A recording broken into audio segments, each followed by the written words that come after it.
Hello, everybody. For those who don't know me, my name's Rod Obando, and I'm here.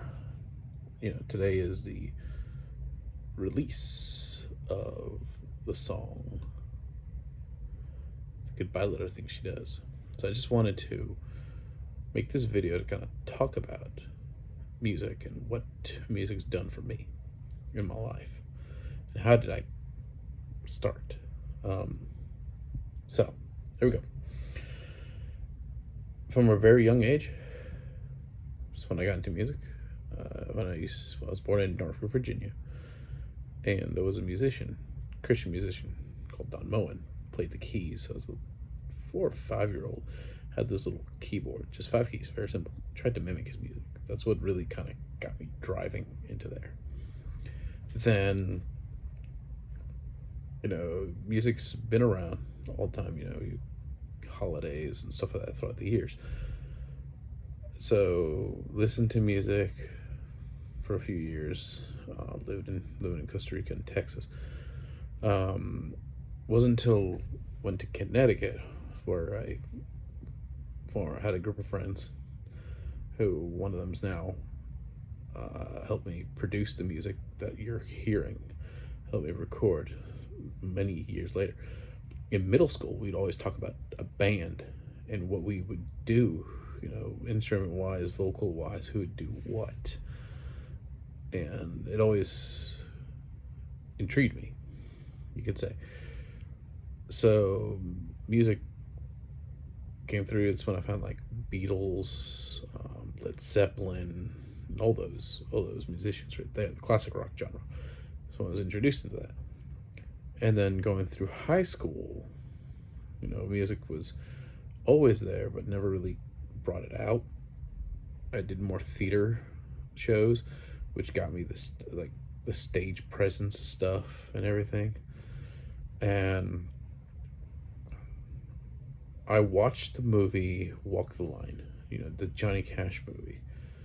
And it's interesting how he started, and it always got me. Okay, so the music producer always said, if you had that one song, you're lying down in a ditch, you had one song that was your song, and it always didn't care if it sold, but people knew of it. That's what people want to see. So that's when I wanted to pick up a guitar and learn how to play.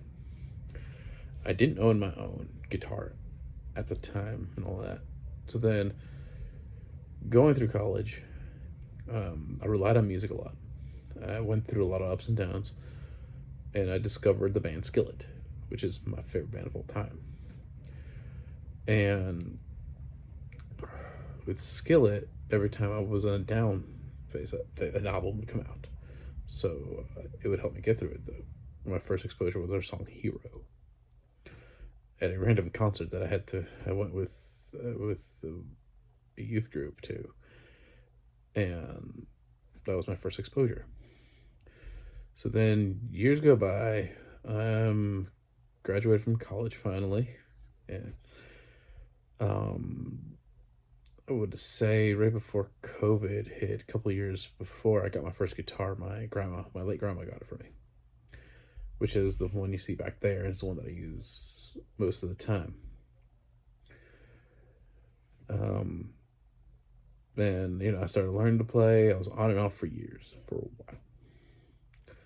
while. Last summer, had inspiration to write a song. In fact, I wrote 2 songs in 2019, just never composed them. But last summer, I wrote a song that really hit home, which is the goodbye letter thing she does. It's pretty much a goodbye letter to a friend that moved, saying everything that I enjoyed about this particular friend.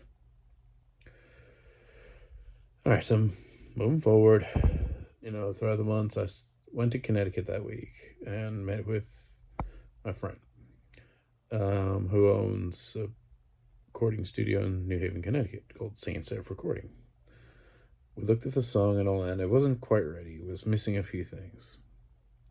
So I came home, we had composed it, we had looked at it, and I started going through it and wrote another verse to it. Then I wrote another song, which is, if you guys go to the 5 on 6th on February the 5th at 7, you'll hear song. I'm not going to talk about it right now. So you guys have got to be there to see it, to hear it. So then I went back and composed another song that I had written in 2019. So there's 3 songs coming out this year. One is out now, which is the Goodbye Letter thing she does. One comes out in April, one in July. So then I went back and we recorded all this stuff.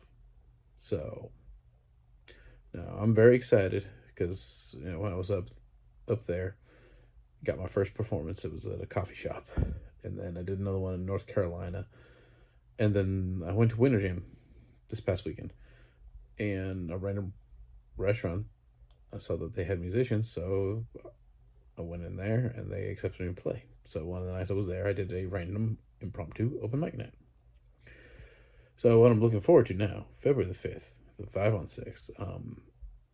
Thing is, when I was going to be the community ambassador for Pokemon Go, which was about a year and a few months and some change. I don't know exactly the exact thing, but I met a guy who ran a record shop called Canary Records, and he really helped us in going with the group. And so he moved into the 5 and 6. And before he had moved, I talked to him about what I was doing with music and everything. He said, "Yeah, come find me. We'll set you up." So I owe them this opportunity that's coming up on February the 5th.